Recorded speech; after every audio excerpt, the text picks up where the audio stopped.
নমস্কার বন্ধুরা, আমি মৌটুসী হোমকুক মৌটুসিতে আবারও সকলকে স্বাগত ও অনেক অনেক ভালোবাসা জানিয়ে আরও একটি রেসিপি নিয়ে চলে আসলো আপনাদের সামনে। আজকে শেয়ার করব শাটিং মাছের পাতলা ঝোল আলু বেগুন দিয়ে। শাটিং মাছ অনেকেই পছন্দ করে না, কিন্তু আমার বেশ ভালো লাগে। তার জন্য মাছটাকে ভালো করে ধুয়ে পরিষ্কার করে নুন আর হলুদ মেখে রেখেছি। প্রায় 10 মিনিট মতো নুন হলুদ মেখে রেখেছি। আর এখানে একটা আলাদা পাত্রে আলু আর বেগুন এইভাবে লম্বা লম্বা করে কেটে রেখেছি। দেখুন, একটা বড়ো সাইজের আলু লম্বা লম্বা করে যতটা পাতলা করা যায় আমি কেটে রেখেছি। আর বেগুনগুলো দেখলেন কীভাবে কেটেছি। এবার কড়াইতে সর্ষের তেল গরম করে নিয়েছি, আর তার মধ্যে দিয়ে দিলাম সামান্য নুন। এবার মাছগুলো ভেজে নেব। আর আগে থেকে নুন দিয়ে দিলে বেশি তেল ছিটকে না, সেই জন্য আমি সবসময় মাছ ভাজার সময় তেলের মধ্যে একটু নুন দিয়ে দিই। এখন মাছগুলো ভাজা হয়ে গেছে, এপিট ওপিট উল্টে পাল্টে সুন্দর করে ভেজে নিয়েছি। এবার ওই তেলের মধ্যে বেগুনগুলো ভেজে নেব। আমি বেগুনগুলো সুন্দর করে ভেজে তুলে নেব। আলু বেগুন দিয়ে যেরকম আমরা ইলিশ মাছের ঝোল বানাই, ঠিক সেইভাবেই এই শাটিং মাছের ঝোলটা আমি আজকে বানাবো।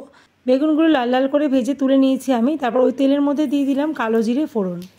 ছোটো চামচের 1 চামচ কালো জিরে ফোড়ন দিয়ে ফোড়নটাকে 1 থেকে 1.5 সেকেন্ড একটু ভেজে নিয়ে দিয়ে দিলাম কেটে ধুয়ে রাখা আলুর টুকরোগুলো।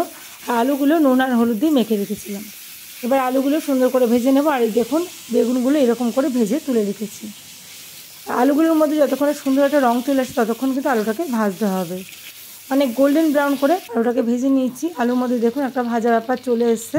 দিয়ে দিলাম স্বাদ মতো নুন হলুদ, আর দিয়ে দিলাম 1 চা চামচ জিরে গুঁড়ো, আর দিয়ে দিলাম কাঁচা লঙ্কা বাটা। একটা ছোট্ট মিক্সিং জারের মধ্যে আমি 4 থেকে 5টা কাঁচা লঙ্কা জল দিয়ে একটু বেটে নিয়েছিলাম। সেই কাঁচা লঙ্কার পেস্টটাই এর মধ্যে দিলাম। কাঁচা লঙ্কা দিয়ে ঝালটা করব, কোনো রকম শুকনো লঙ্কার গুঁড়ো বা কাশ্মীরি লঙ্কার গুঁড়ো দেবো না। দিয়ে দিলাম সামান্য জল, মিক্সিং জারটা ধুয়ে সামান্য জল দিলাম। এবার ঢাকা দিয়ে লো ফ্লেমে 3 মিনিট রান্নাটা হতে দিয়েছি।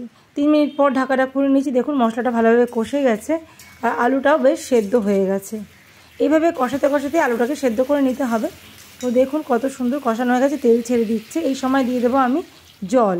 পর্যাপ্ত পরিমাণে জল দিয়ে দিলাম, যতটা ঝোলের প্রয়োজন ততটা দিয়ে দিলাম। ঝোলটা একটু ফুটে গেলে দিয়ে দিলাম ভেজে রাখা শাটিং মাছগুলো, আর সাথে বেগুনগুলোও দিয়ে দিলাম। যে বেগুনগুলো সবার প্রথমে ভেজে তুলে রেখেছিলাম, বেগুনগুলো মাছের সাথে দিয়ে দিলাম। এভাবে রান্না করলে একটা বেগুনও গলে যাবে না, আর খেতেও বেশ ভালো হবে। তো দেখুন, এইভাবে 2 থেকে 3 মিনিট আমি ফুটিয়ে নিয়েছি মিডিয়াম টু হাই ফ্লেমে। একটু পরে মাছটাকে আমি ভালোভাবে উল্টে পাল্টে দিচ্ছি। সব কটা মাছকে উল্টে দিয়েছি, তাহলে মাছের দুদিকটায় ভালোভাবে নুন ঝাল মশলার স্বাদটা ঢুকবে। আর এই শাটিং মাছ একটু শক্ত প্রকৃতির মাছ হয়, তাই জন্য একটু অন্য মাছের তুলনায় বেশি ফোটাতে হবে।